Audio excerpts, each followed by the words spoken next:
7 and our topic is adaptation through evolution. And Introduction. Adaptation or evolution is a fundamental concept in biology that explains how species change over time is in response to their environments. background. Before the Industrial Revolution, most prepared moths had light-colored wings with black speckles, which helped them blend into the lichen-covered trees and avoid predators.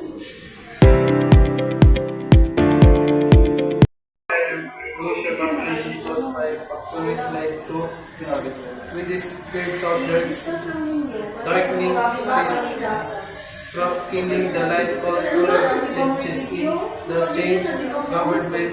The dark-colored months had a survival advantage because they were now better camouflage identities of covered trees where the light-colored months become more visible to predators.